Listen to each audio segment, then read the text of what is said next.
Krause Assistencial apresenta NAP TV.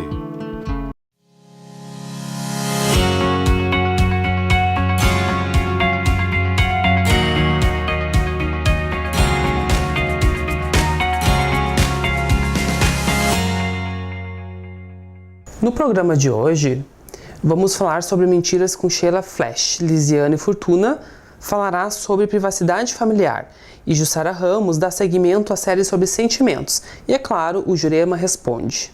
Olá, eu sou o Matheus e você está no NAP TV. Para iniciar o programa de hoje, Lisiane Fortuna falará sobre privacidade familiar. Como estabelecer os limites entre cada um, entre pais e filhos, os membros da família. Confira no programa. Então hoje a gente vai conversar um pouco sobre as relações de privacidade nas famílias, né? Ou nos grupos sociais, né? Entre pais e filhos, onde haja convivência então entre pessoas, né? E que isso leve, né, ao entendimento de que deve haver privacidade em determinadas situações. É muito comum assim, a gente pensar nisso, né? Especialmente nas famílias, quando a gente pensa em famílias onde tem filhos, onde esses filhos vão crescendo, vão ficando mais independentes e vão exigindo, buscando mais privacidade, né? No espaço familiar. Mas claro, a gente não pode deixar de considerar que a privacidade também tem que existir entre um casal, entre o pai e o filho, entre a mãe e o filho. Por que eu trago isso, né? Porque o ser humano precisa ter o seu espaço, que é aquela borda onde há um limite para o outro chegar, né? A privacidade está dentro desse aspecto, né? Então, quando a gente pensa na família, dentro de uma família, é muito comum relato de pais, né? Pais de pré-adolescentes, especialmente a partir da pré-adolescência, uma vez que na infância isso ainda não está muito definido, não está muito constituído, né? Então a infância é um campo onde os pais acabam muitas vezes definindo e é natural que assim seja. Então o espaço de privacidade é mais ou menos como um só para pais e crianças. A gente chegando um pouco mais para frente na pré-adolescência, isso começa a exigir algumas bordas, né? Alguns limites que os próprios adolescentes e pré-adolescentes nos colocam. Agora, com a questão da tecnologia também, né? Os pais ficam muito em dúvida às vezes sobre como dar um limite, né? Como ter um cuidado, um zelo, né? Que é uma preocupação realmente fundamentada hoje em dia, mas conseguindo respeitar a privacidade dos seus filhos, né? Acho que tem uma questão importante que a gente precisa falar e pensar, que é muito do nosso tempo, né? Que é a privacidade no real e a privacidade no virtual. Então a coisa avança, né, numa medida em que a gente precisa ter um cuidado com aquilo que a gente exerce dentro de uma casa, né, de uma família, com as pessoas que moram naquela família ou convivem naquele grupo social, mas também um cuidado com a invasão de privacidade no que tange ao virtual, né? Filhos normalmente têm essa preocupação se os pais vão mexer no telefone, né, se os pais vão entrar no quarto sem bater. Na verdade, a privacidade é um exercício, a gente precisa exercitar, né, respeitar a privacidade do outro e respeitar a nossa privacidade. Acho que o limite para isso é quando um pai, uma mãe, por exemplo, sente, né, que o seu filho está se colocando em risco. Eu acho que isso justifica, logicamente, qualquer tipo de invasão de privacidade. Fora isso, a gente precisa controlar, como eu digo, a nossa ansiedade, a nossa curiosidade, de saber o que está acontecendo, de querer controlar o que está acontecendo, em benefício de um laço de confiança. Então não adianta de nada a gente querer invadir a privacidade do outro, seja no real ou no virtual, tendo em vista, que isso vai ser benéfico para a relação ou para o indivíduo em si que está tendo a sua privacidade invadida. Isso não vai, isso normalmente traz um efeito contrário, né? Que é uma sensação de perda da confiança, né? E que dependendo de que figura se trata essa perda de confiança, essa perda pode ser muito sentida de uma maneira muito abrupta, enfim, ou muito traumática até, dependendo do caso, né? E acho que pais e filhos precisam estabelecer relações de confiança. Acho que a base dos relacionamentos, né, familiares, enfim, é a confiança, né? Naquilo que se é combinado, naquilo que se é proposto, né?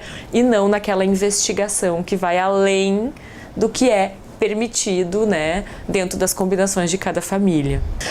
A gente vai construindo isso com os filhos, né, e aí a gente volta um pouco, porque aí a gente está falando da primeira infância. Na adolescência, na pré-adolescência, isso já foi constituído, né, ou está mais ou menos definido. A gente começa a trabalhar isso anteriormente, né? Acho que o próprio corpo, a delimitação de corpo de uma criança já dá para ela o sentido de que existe o privado e existe o público, né? Existe o que é meu, particular, e existe o que é do outro, que é do mundo, enfim. Então isso começa desde muito pequeno, desde que um bebê nasce. Na medida que, né, os cuidadores vão nomeando esse corpo, é o teu braço, é o teu pezinho, é a tua barriguinha, a criança já vai tendo noção do que é privado, do que é seu. E esses cuidados vão sendo acrescidos ao longo da infância, né? Com os brinquedos depois, né? Tem aquela questão da divisão, que as crianças precisam aprender a dividir, mas tão importante quanto isso é dizer, sim, isso é teu, né? Dar um nome, delimitar aquilo que faz parte dela, que é dela, né? E que, claro, ela pode, e aí acho que é muito importante dizer que há coisas que ela pode emprestar e há coisas que não se pode emprestar, né? Como, por exemplo, o corpo, mas os brinquedos a gente pode. E ao longo da infância também, na fase escolar, posteriormente, isso também fica muito claro com os materiais escolares, né? Com as brincadeiras, aquilo que é meu e aquilo que é do outro. Nessa medida que a criança vai construindo a sua privacidade. Então, acho que para a gente complementar, assim, é importante pensar o quanto os pais hoje estão preocupados, e é comum, esperado, né, e necessário que isso aconteça, né, uma preocupação por onde os filhos estão circulando virtualmente ou, né, verdadeiramente no real, mas acho que é importante de se pensar também até onde vai, né, a nossa possibilidade ou o nosso avançar frente à privacidade deles. Acho que é muito importante estar se pensando isso. Se a gente pensa sobre isso, a gente atua menos, né? E acho que uma questão importante é trabalhar com base na comunicação, e no diálogo e na confiança. Se a gente trabalha esses 3 pontos, comunicação, com base no diálogo e a confiança estabelecida, muito possivelmente a gente não vai precisar avançar o sinal, né, no campo da privacidade de cada um. Semana passada, a psicóloga Josiane Pires iniciou uma série sobre sentimentos baseado no filme Divertidamente. Hoje, a psicóloga Jussara dará continuidade falando sobre o sentimento da raiva. Olá! Hoje nós vamos falar sobre um sentimento que muitas vezes é reprimido, que é a raiva. Então, no início, mais para trás, um pouco, há um tempo atrás, nós tínhamos o que eram consideradas as 6 emoções básicas. Hoje se fala mais em 4, alguns autores falam de 5. Mas quando a gente fala sobre essas 6 emoções básicas, nós estamos nos referindo a emoções como felicidade, tristeza, medo, expectativa, a raiva e o nojo. Hoje, mais atualmente, tem se falado mais em 4 emoções básicas, que é a felicidade, a tristeza, o medo e a raiva. Estando dentro dessa felicidade, a alegria, né, tá dentro dessas 4 que foram reduzidas dessas 6 para essas 4 onde abarcam as outras. Nós fomos educados para reprimir sentimentos negativos.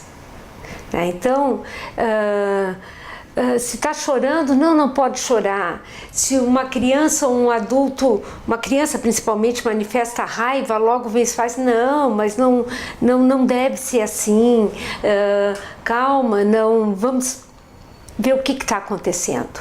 E é nesse sentido que eu gostaria de fazer uma ressalva, que quando a criança manifesta raiva, nós devemos ajudá-la a falar o que ela realmente está sentindo.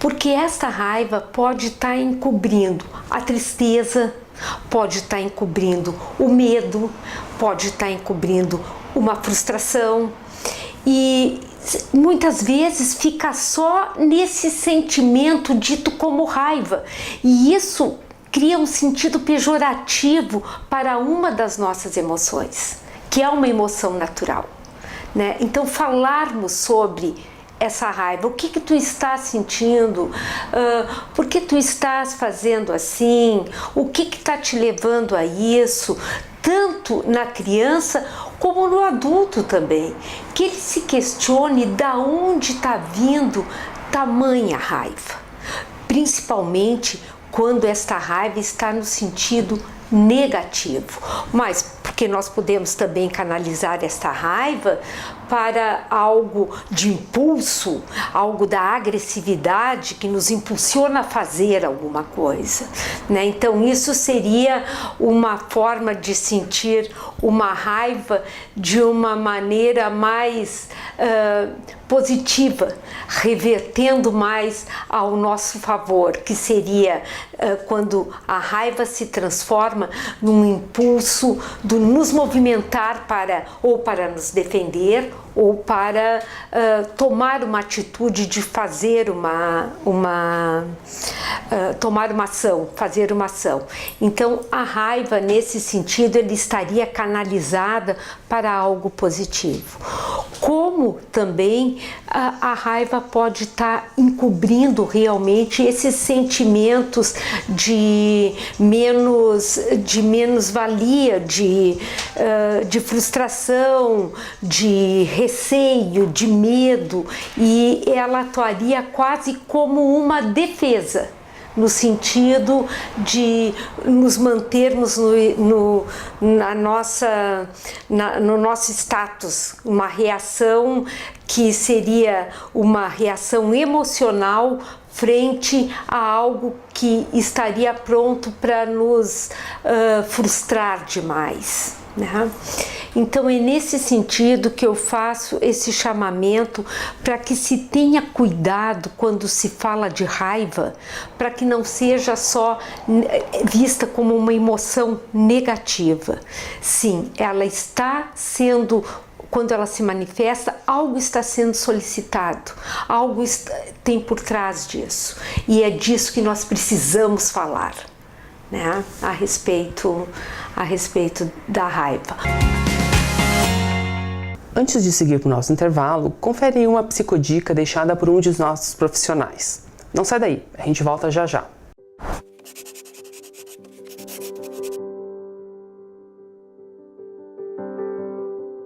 Então a minha dica sobre série é a série Touch da Netflix. Eu não sei se só na Netflix passa, mas eu tô assistindo na Netflix. Tô achando bem interessante, assim, porque fala sobre um menino que é autista e sobre essa relação do pai, né, de como ele lida com esse filho, mas não só a relação familiar. Eu achei interessante porque fala sobre as conexões de uma maneira geral, socialmente falando, assim. Então é bem interessante, é legal pra gente pensar, né, como a gente olha uma pessoa também que tem uma limitação, que tem uma diferença, né, das outras pessoas, e o quanto a gente aprende também com isso.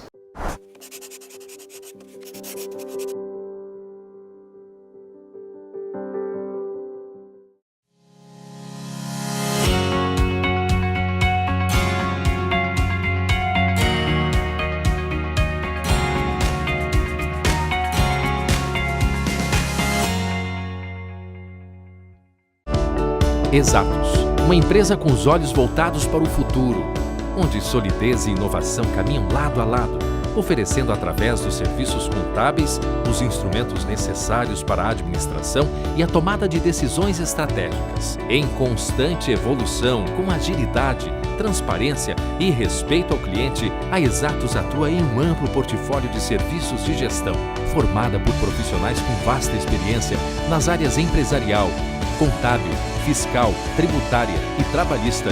É comprometida com a ética e a evolução do seu negócio e motivada pela excelência. Engajada em diversos programas de qualidade, a Exatos mantém como filosofia a parceria no dia a dia com as empresas, não se restringindo apenas a cumprir burocraticamente os trâmites da contabilidade convencional, mas sim buscar a atualização constante e os melhores métodos para o crescimento eficiente e econômico dos seus clientes. Através de ações estratégicas de mercado, a Exatos passou a ampliar a sua estrutura, atendendo atualmente a empresas de várias cidades. Além disso, implementa diariamente práticas sustentáveis no seu dia a dia, gerando benefícios que vão além da conscientização e da preservação do meio ambiente. Com uma equipe unida e determinada, a Exatos desenvolve e realiza diversas ações socioambientais que beneficiam a comunidade onde está inserida.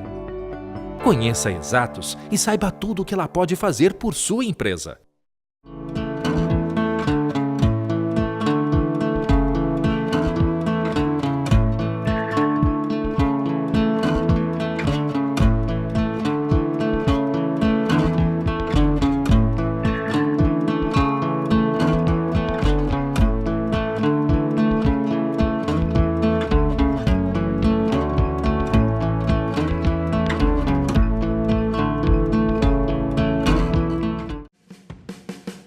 Domine suas ansiedades e fobias com a realidade virtual.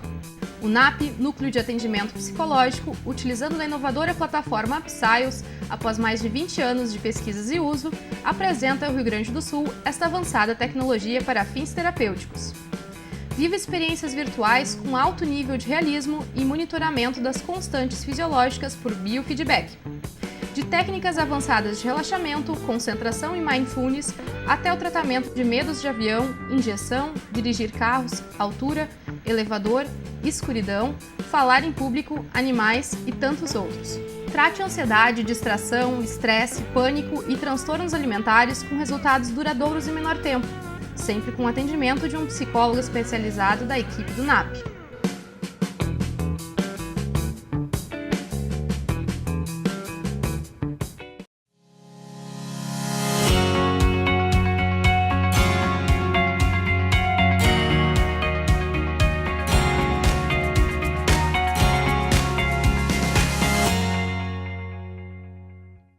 Estamos de volta. Estamos próximos do dia 1º de abril.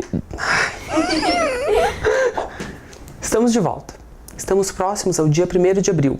Pensando nisso, a psicóloga Sheila Flesch falará sobre a mentira e sobre a origem deste dia. Olá! Hoje a nossa proposta é falar um pouquinho sobre mentira. E para introduzir o nosso assunto, eu vou contar uma das histórias que se diz o porquê da origem do 1º de abril ser o dia da mentira. Há muitos séculos atrás, o Ano Novo ele era comemorado em torno de 25 de março a 1º de abril.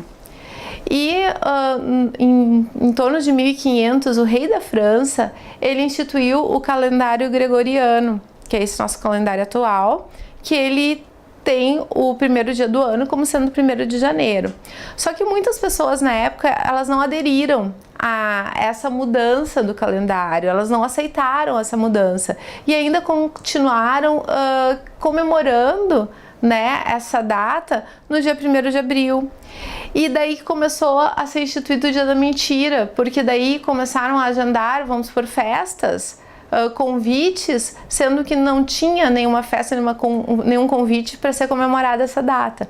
Então, um breve histórico para a gente situar um pouquinho, né, essa questão onde originou o dia da mentira. Mas é interessante que a mentira, ela de certa forma, ela faz parte do nosso cotidiano, né? Quando menos se espera, a gente pode, nem que seja na fantasia, pensando, eu podia contar isso, eu podia falar sobre aquilo, né? Ou a gente observa nitidamente que alguém está mentindo. Tem o que se chama daquela mentira branca, né? que é mentir para não magoar a pessoa, né?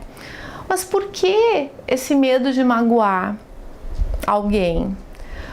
Por que é tão difícil a gente conseguir falar o que a gente pensa, né? Por que é tão difícil a gente falar e não ter uma preocupação de como o outro vai se sentir com aquilo que a gente está falando?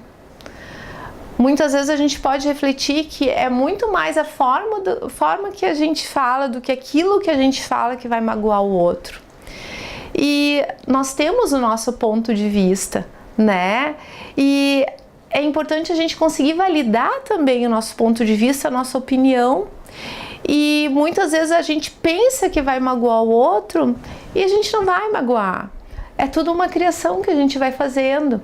Mas essa mentira branca, ela é de certa forma tida. Não quero magoar, vou dizer que a roupa tá bonita, vou dizer que o trabalho ficou bom e tá tudo certo. Mas de certa forma, a gente faz o trabalho de ser mais fácil, né? Às vezes é muito mais difícil tu dizer assim, olha, aqui tu pode melhorar um pouquinho no meu ponto de vista, senão deixa assim. Mas a gente já instituiu essa questão de tentar maquiar um pouquinho aquilo que é realmente a nossa opinião. Isso tem muito a ver também com a autenticidade. A gente se validar naquilo que a gente está pensando e não se importar tanto com aquilo que o outro está imaginando a nosso respeito ou como o outro vai ficar. Não que a gente não deva se preocupar com os sentimentos dos outros. Sim, a gente se deve, é importante, mas às vezes a gente supervaloriza e cria muita coisa na mente da gente, né? É uma forma, né, que é onde a mentira ela é tida como benéfica, né? Mas também tem o tipo de mentira que a gente conta a nosso respeito. Muitas vezes, para a gente se sentir inserido num grupo, a gente não consegue falar, não, eu gosto de certo tipo de música. Um diz que gosta de pop rock, mas no fundo gosta de funk, né? Mas mente porque o grupo no geral não gosta e tem medo da não aceitação, né? Tem medo de não ser acolhido.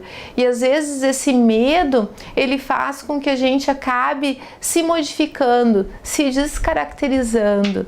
E a gente faz com que o outro perca a oportunidade de conhecer quem a gente realmente é, como a gente realmente é, do que a gente gosta, do que a gente não gosta. Inclusive, isso é feito muitas vezes em relacionamentos, né? Conhecer uma pessoa, tá interessado, a gente tenta se moldar àquela pessoa, ao invés de conseguir se bancar do jeito que a gente realmente é, né? Porque tudo acaba sendo uma adaptação. Adaptação de um acabar acolhendo e aceitando o jeito do outro e não a gente acabar de certa forma até se agredindo em se mostrar de uma forma que a gente não é na intenção de ser aceito, né? Então essa é uma mentira também que acaba descaracterizando muito do que a gente é, ela acaba nos privando de até a gente se melhorar em certas questões, porque a gente vai ocultando o que tem lá no fundo mesmo, né?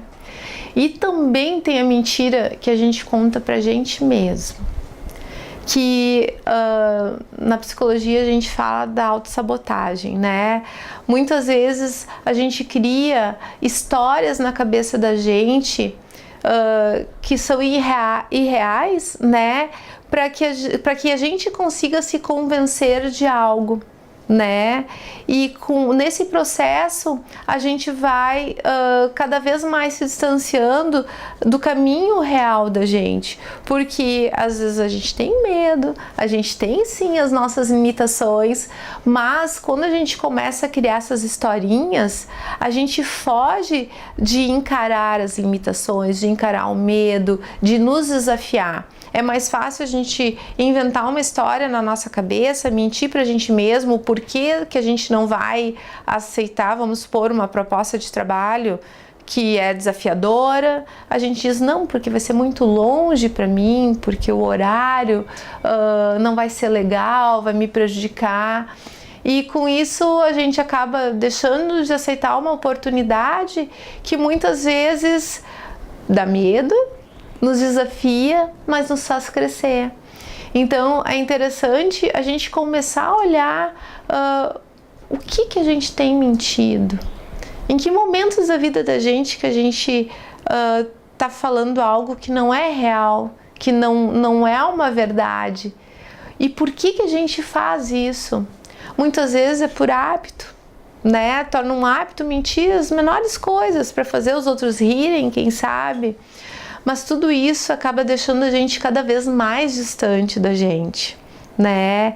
Então fica a reflexão para que a gente consiga ver como é que a gente está levando a vida e se essa forma de levar não pode ser um pouco mais verdadeira e trazer essa verdade, essa autenticidade para a vida da gente, se assumindo como a gente é, né? E conseguindo mostrar essa nossa verdade também para os outros.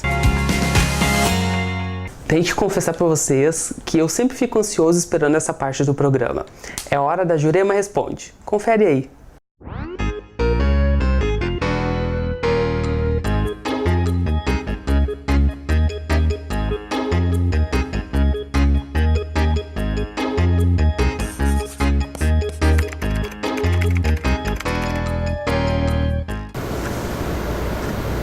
Olha, vocês viram que lindo? Eu sei fazer arranjo de flor também. Você viu? Olha que bonito. Arrumei. Só que essas não são de verdade, então dá uns negócios no nariz. Acho que é renite. Devo ter renite também, que nem os outros têm. E aí, Ju? E aí, Ju? Aí, Ju? Tem um pepinão. Sério? Quem que não tem os pepinão e os abacaxizão, né? Meu namorado descobriu que há muito tempo atrás eu costumava sair com um menino. Óbvio, a gente sai com outras pessoas, né? Tá? Mas era do grupo de amigo dele. Aí complicou o negócio, né? Não tenho mais nada com esse menino. Claro, se tu tá namorando esse aí, óbvio que eu não tenho mais nada com o menino, né? Acho eu. Mas ok, vamos ver. Me perdi aqui nas letras. Ah, tá. Com o menino, né? Quero mostrar isso pra ele, né? Já que vocês estão namorando, né? E tá morrendo de ciúme. Não quer mais nem sair com o guri. Que está sempre junto com todos o grupo ali nos rolê deles. Nos rolê. Me ajuda, please. Ela é poliglota. Please. Off course, que eu vou te ajudar. Estamos falando em inglês. Estamos chique. Então assim, seguinte. Você tem que conversar com o seu namorado pra ele não cismar com essas coisas. Se você tá com ele, é porque do grupo de amigo ali você escolheu ele, não o outro. Ele tinha que se sentir feliz. Porque você escolheu ele, não escolheu ficar com aquele outro que era amigo também. Né? Eu tenho que entender isso. Tem uma coisa séria com o ciúme que é assim, ó, querida. O ciúme só vem com insegurança. Então você tem que dizer pra ele, escuta, você não tá seguro que eu te amo? Você não tá seguro que eu tô com você? Então não tem que dar bola, vai estragar a amizade por causa do amigo. Não tem que misturar as coisas. Então tu tem que conversar com ele e dizer que ele tem que ficar seguro do que você sente, tá? Que ele tem que se sentir seguro e que pra vocês ficarem juntos, ele tem que lidar com isso, porque senão como é que vocês vão conviver com os amigos que estão juntos nos rolê? Como é que vocês vão ficar junto nos rolê com ele cismado assim com o guri? Então tu tem que conversar com ele.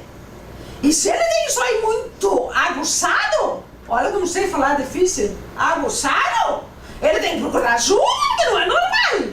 Ser amigo dele, todo mundo junto, se antes dava tudo certo, agora só por causa disso. E assim, passado, já disse, passou, foi, deu. Então começa, qualquer coisa, diz pra ele, vem conversar comigo que eu vou conversar com ele. Ok? Bye, bye pra ti.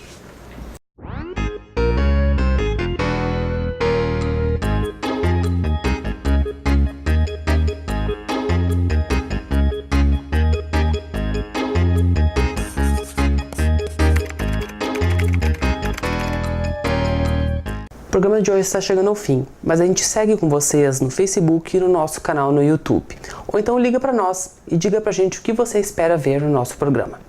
Você fica agora com a programação da Vale TV e a gente se vê na próxima semana. Tchau! Krause Assistencial apresentou NAP TV.